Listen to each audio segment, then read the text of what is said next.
Hello दोस्तों, आप लोगों का हमारे YouTube channel physics and math exams warrior में स्वागत है। दोस्तों, आज हम लोग क्लास 11th सब्जेक्ट इकोनॉमिक्स का एक सेट का फुल डिस्कशन करेंगे। तो चलिए शुरू करते हैं। पहला प्रश्न, भारत में प्रत्येक डेढ़ वर्ष में जनगणना की जाती है। ऑप्शन ए 2 वर्ष, 5 वर्ष, 10 वर्ष, 1 वर्ष। तो भारत में प्रत्येक वर्ष जो जनगणना की जाती है वो 10 वर्ष के अंतराल में। तो ये भी जान लेते हैं, भारत में पहली बार जनगणना कब हुआ था? लॉर्ड मेयो के शासनकाल में 1872 में। और भारत में नियमित जनगणना कब से शुरू किया गया? प्रत्येक साल 10 साल के अंतराल में, वो 1881 रिपन के शासनकाल में। और कोविड-19 की वजह से 2011 के बाद जनगणना भारत में नहीं हुआ है। चलिए नेक्स्ट प्रश्न को देखते हैं। माध्यिका आंकड़ों को डैश 12 और भागों में बांटती है। 2, 1, 4, 3। तो माध्यिका जो बांटती है वो 2 बराबर भागों में बांटती है, यानी ऑप्शन नंबर 1। चलिए नेक्स्ट प्रश्न को देखते हैं। वह व्यक्ति जो आंकड़ा संग्रह करता है उसे कहते हैं प्रदर्शक, गणनाकार, व्याख्याकर्ता, ऑपरेटर। तो उसको क्या बोलते हैं? गणनाकार बोलते हैं। चलिए नेक्स्ट प्रश्न को देखते हैं। नेक्स्ट प्रश्न है, वर्गांतराल 70 और 80 का मध्य बिंदु ज्ञात कीजिए। तो मध्य बिंदु का निकालने का एक सूत्र होता है, उस सूत्र को पहले हम लोग जान लेते हैं। तो क्या होता है मध्य बिंदु निकालने का सूत्र? वो होता है L1 प्लस L2 बटे 2, यानी 70 प्लस 80 बटे 2, यानी 150 हो गया। 150/2 यानी 75 आ गया। इसका सही आंसर ऑप्शन नंबर बी 4 का। चलिए नेक्स्ट प्रश्न देखते हैं। किसी अनुसंधान के लिए मूल रूप से संकलित समकों यानी आंकड़ों को कहते हैं प्राथमिक, द्वितीयक, तृतीयक, इनमें से कोई नहीं। तो इसका सही आंसर हो जाएगा प्राथमिक, यानी ऑप्शन नंबर ए। चलिए नेक्स्ट प्रश्न को देखते हैं। नेक्स्ट प्रश्न है, निम्नलिखित आंकड़ों के विस्तार गुणांक ज्ञात कीजिए। तो विस्तार गुणांक का एक सूत्र होता है, उस सूत्र को हम लोग पहले जान लेते हैं। वो सूत्र होता है L-S बटे L+S, यानी अधिकतम मान घटा न्यूनतम मान, अधिकतम मान प्लस न्यूनतम मान। तो अधिकतम मान कितना है? 72 घटा 24 बटे 72 प्लस 24, यानी इसको घटा देंगे तो बच गया 48 बटा हो गया 96, यानी इसको काट देंगे तो 1/2, यानी 1/2 का मतलब कितना हो गया? 0.5, यानी ऑप्शन नंबर 6 का हो गया डी। चलिए नेक्स्ट प्रश्न को देखते हैं। नेक्स्ट प्रश्न है समांतर माध्य का सूत्र। तो समांतर माध्य का जो सूत्र होता है वो होता है समेशन x/n, यानी ऑप्शन नंबर सी। चलिए नेक्स्ट प्रश्न को देखते हैं। नेक्स्ट प्रश्न है, इनमें से कौन केंद्रीय प्रवृत्ति का माप है? परास, बहुलक, परमान विचलन, और इनमें से कोई नहीं। तो इसका सही आंसर हो जाएगा बहुलक, यानी ऑप्शन नंबर बी। केंद्रीय प्रवृत्ति के 3 माप होता है, बहुलक, दूसरा होता है माध्य, और होता है माध्यिका। माध्यिका। नेक्स्ट प्रश्न को देखते हैं।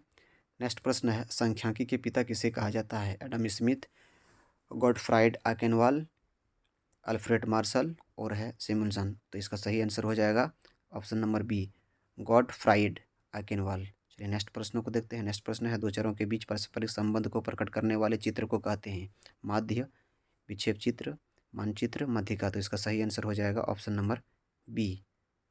चलिए नेक्स्ट प्रश्न को देखते हैं। किसी ग्राफ पेपर में कितने चरण होते हैं? 1, 2, 3, 4। तो ग्राफ पेपर में कितना चरण होता है? 4 चरण होता है। चलिए नेक्स्ट प्रश्न को देखते हैं। उपभोक्ता मूल्य निर्देशांक यानी सूचकांक निर्माण करने का सूत्र। तो ये इसका सही आंसर हो जाएगा ऑप्शन नंबर ए। चलिए नेक्स्ट प्रश्न को देखते हैं। श्रेणी का n/4वां पद है प्रथम चतुर्थक, द्वितीयक चतुर्थक, तृतीयक और चतुर्थक। तो इसका सही आंसर हो जाएगा प्रथम चतुर्थक। तो चतुर्थकों की संख्या कितनी होती है? चतुर्थकों की संख्या 3 होती है। चतुर्थक 4 बराबर भागों में बांटता है। चलिए नेक्स्ट प्रश्न को देखते हैं। समग्र के एक छोटे से भाग को क्या कहते हैं?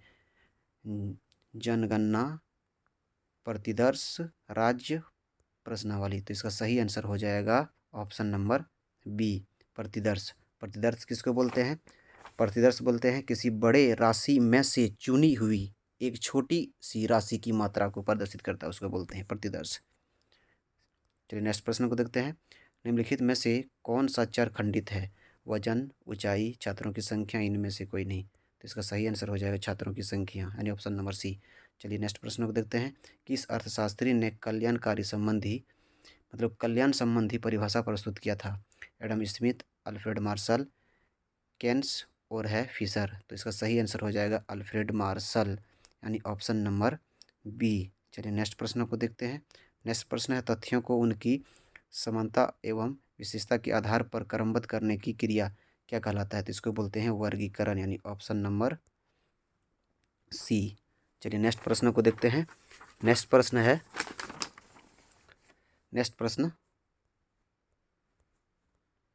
एक श्रेष्ठ प्रश्नावली के गुण हैं: सरलता, प्रश्नों का उचित क्रम, प्रश्नों की सीमित संख्या, इनमें से सभी। तो इसका सही आंसर हो जाएगा ऑप्शन नंबर डी, इनमें से सभी। चलिए नेक्स्ट प्रश्न को देखते हैं। किस अर्थशास्त्री के अनुसार अपकिरण पदों के विचरण का माप है? तो ऑप्शन देख लेते हैं। मार्शल, पाउले, किन्स, रॉबिन्सन। तो इसका सही आंसर हो जाएगा ऑप्शन नंबर बी, पाउले। चलिए नेक्स्ट प्रश्न को देखते हैं। नेक्स्ट प्रश्न है निम्नलिखित आंकड़ों से समांतर माध्य ज्ञात कीजिए, यानी माध्य पूछा है। तो हम लोग माध्य का ये हिसाब टाइप का दिया है, न्यूमेरिकल टाइप का, इसको हम लोग पहले बना लेते हैं। हम लोग वर्गांतराल यानी अंक को हम लोग CI से दर्शाएंगे।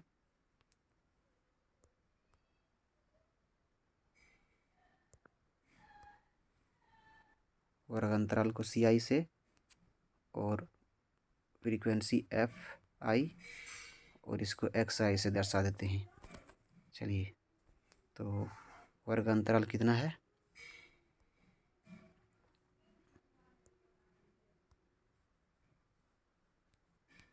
CI, FI और XI। इधर हो जाएगा FI XI, यानी ये दिया हुआ है 0 से 10 कितना है? 2 है। इसका मध्य बिंदु निकालेंगे, दोनों को जोड़ करके 2 से तो 5 आ जाएगा। इसका फिर है 10 से 20, 10 से 20 कितना है? 3 है। इसका भी मध्य बिंदु निकालेंगे, कितना हो जाएगा? 30 यानी 15। और यह है 20 से 30, एक एक कितना दिया हुआ है? 5, यानी इसको जब निकालेंगे तो इसका आ जाएगा 30। तो सबको गुना कर लेते हैं। तो 5 दूनी 10 हो गया, ये 15 तिया 45 और ये आ गया आपका जा कर के 25 आया ये। तो 25 पंचे 125, यानी इसको टोटल जोड़ेंगे तो टोटल हो गया 180। 180 इसको भी टोटल जोड़ते हैं। फ्रीक्वेंसी तो हो रहा है 5 5 10, 10,000। 10 से डिवाइड दे देंगे तो आ जा रहा है 18, यानी ऑप्शन नंबर सी इसका सही आंसर हो गया 18। नेक्स्ट प्रश्न को देख लेते हैं। जब निचली और ऊपरी दोनों सीमाओं पर विचार करते हैं तो ऐसे वर्ग कहलाते हैं। तो इसको क्या बोलते हैं? समावेशी वर्ग कहते हैं। इसका ऑप्शन नंबर बी। चलिए नेक्स्ट प्रश्न को देख लेते हैं। एक बहुलक दे दिया है 16, समांतर माध्य दे दिया है 20 और बोल रहा है माध्य का। तो हम लोग जानते हैं बहुलक बराबर होता है बहुलक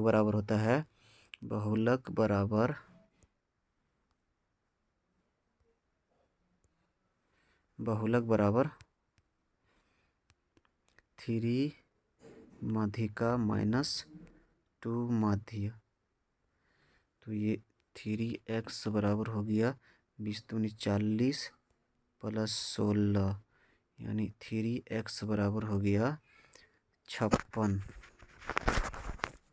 कितना हो गया? 56। तो 56/3 कर दिए तो 18 तिया 54, यानी 18 पॉइंट समथिंग आ रहा है, यानी ऑप्शन नंबर ए। चलिए नेक्स्ट प्रश्न को देखते हैं। नेक्स्ट प्रश्न है निर्देशांक के प्रकार हैं: उपभोक्ता मूल्य निर्देशांक, दूसरा है थोक मूल्य निर्देशांक, तीसरा औद्योगिक उत्पादन निर्देशांक और चौथा है इनमें से सभी। तो इसका आंसर हो जाएगा इनमें से सभी, यानी ऑप्शन नंबर डी। चलिए नेक्स्ट प्रश्न को देखते हैं। वह ग्राफ जो संचय आवृत्ति वितरण को दर्शाता है उसको क्या बोलते हैं? उसको बोलते हैं त्वरण चित्र। चलिए नेक्स्ट प्रश्न को देखते हैं। नेक्स्ट प्रश्न है भारतीय सांख्यिकी संस्थान कहाँ स्थित है? तो इसका सही आंसर हो जाएगा ऑप्शन नंबर डी, कोलकाता। ठीक है, इसका भी अन्य कुछ तथ्य को जान लेते हैं।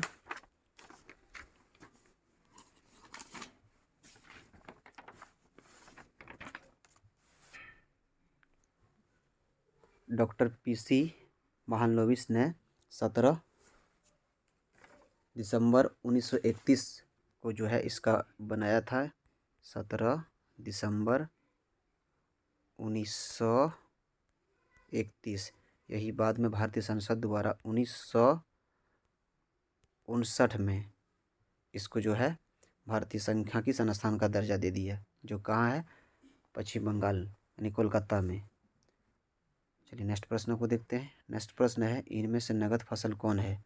धान, गेहूँ, कपास, इनमें से कोई नहीं। तो इसका सही आंसर हो जाएगा कपास। नगद फसल में और कौन कौन आता है? गन्ना आता है,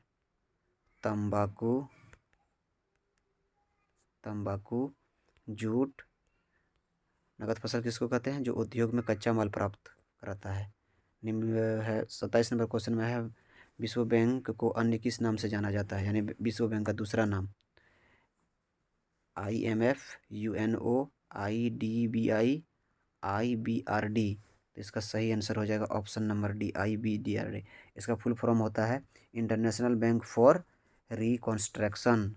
इसका मुख्यालय है वाशिंगटन DC में। चलिए नेक्स्ट प्रश्न को देखते हैं। सरकार द्वारा सार्वजनिक क्षेत्र के समता हिस्सों को निजी क्षेत्रों के हाथों में बेचना कहलाता है। तो इसका सही आंसर हो जाएगा निवेश, विनिवेश, पुनर्निवेश, ब्याज। तो इसका सही आंसर होगा ऑप्शन नंबर बी। चलिए नेक्स्ट प्रश्न को देखते हैं। नेक्स्ट प्रश्न है, मानव पूंजी निर्माण में बाधा है? बढ़ती जनसंख्या, ब्रेन ड्रेन, शिक्षा का निम्न स्तर, इनमें से सभी। तो इसका सही आंसर हो जाएगा इनमें से सही भी। चलिए नेक्स्ट प्रश्न को देखते हैं। ऊर्जा के पारंपरिक स्रोत हैं वाणिज्यिक स्रोत, गैर वाणिज्यिक स्रोत। तो इसका आंसर हो जाएगा दोनों, यानी ऑप्शन नंबर सी। चलिए नेक्स्ट प्रश्न को देखते हैं। सरकार द्वारा जो कर व्यक्तियों की आय पर लगाई जाती है उसको क्या कहते हैं? यानी प्रत्यक्ष कर, अप्रत्यक्ष कर, उपहार और संपत्ति कर। तो उसका सही आंसर हो जाएगा प्रत्यक्ष कर, यानी डायरेक्ट टैक्स। चलिए नेक्स्ट प्रश्न को देखते हैं। निम्नलिखित में से कौन सा उद्योग लघु एवं कुटीर उद्योग से के अंतर्गत आता है? तो इसका सही आंसर हो जाएगा और लौह इस्पात उद्योग, जहाज निर्माण, सीमेंट उद्योग, हथकरघा। यानी इसका सही आंसर हो जाएगा ऑप्शन नंबर डी। तो हथकरघा के अंतर्गत कौन कौन आता है?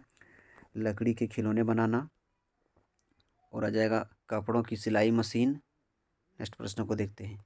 नेक्स्ट प्रश्न है, गरीब रेखा का संबंध है सापेक्ष निर्धनता, निरपेक्ष निर्धनता, दोनों, और इनमें से कोई नहीं। तो इसका सही आंसर हो जाएगा ऑप्शन नंबर बी। हम लोग ये भी जान लेते हैं निरपेक्ष निर्धनता किसको बोलते हैं। तो निरपेक्ष निर्धनता किसको बोलते हैं? तो निरपेक्ष निर्धनता किसी देश की आर्थिक अवस्था को महत्व रख करके जो करेगा उसको बोलेंगे निरपेक्ष। और सापेक्ष किसको बोलते हैं? सापेक्ष जब किसी निर्धनता की तुलना अन्य देशों के साथ किया जाता है तो उसको बोलते हैं सापेक्ष। चलिए नेक्स्ट प्रश्न को देखते हैं।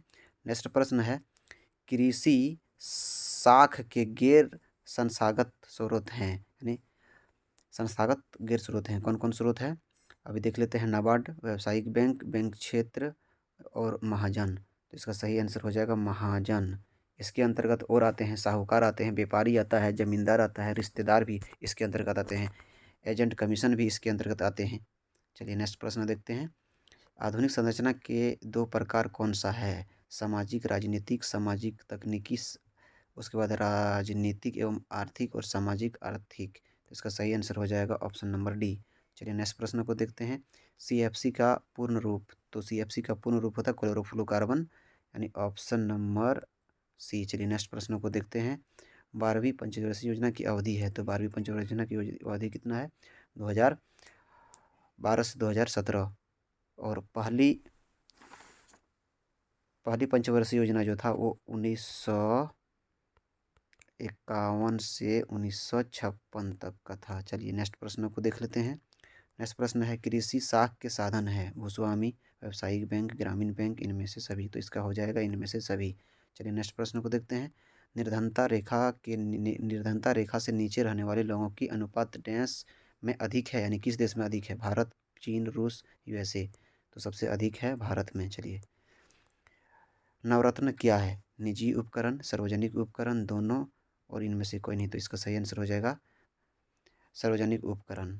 चलिए नेक्स्ट प्रश्न देते हैं। एक ऐसी स्थिति जिसमें श्रमिक वर्तमान मजदूरी दर पर काम करने को तैयार हैं परंतु उसे काम नहीं मिलता, तो उसको क्या बोलते हैं? उसको बेरोजगारी बोलते हैं, यानी ऑप्शन नंबर ए। चलिए नेक्स्ट प्रश्न को देखते हैं। चिपको आंदोलन का उद्देश्य किस वन से था? तो इसका सही आंसर हो जाएगा हिमाचल, यानी इसका ऑप्शन में रहना चाहिए उत्तराखंड, लेकिन उत्तराखंड नहीं है। चलिए नेक्स्ट प्रश्न देखते हैं, किसी देश के आयात एवं निर्यात के अंतर को कहते हैं? व्यापार संतुलन, व्यापार की रचना, व्यापार की दिशा, व्यापार की मात्रा। तो इसका सही आंसर हो जाएगा व्यापार संतुलन। चलिए नेक्स्ट प्रश्न को देखते हैं, मनरेगा में कितने दिनों का रोजगार का प्रावधान है? यानी 100 दिनों का है।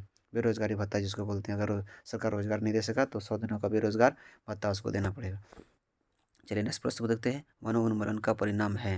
वायु प्रदूषण, जैव विविधता क्षरण, उसके बाद भूमि अवनति, इनमें से सभी। तो इसका सही आंसर हो जाएगा इनमें से सभी। नेक्स्ट प्रश्न को देखते हैं, नेक्स्ट प्रश्न में है, मानव पूंजी में संबंधित है श्रमिक और उद्यमी दोनों।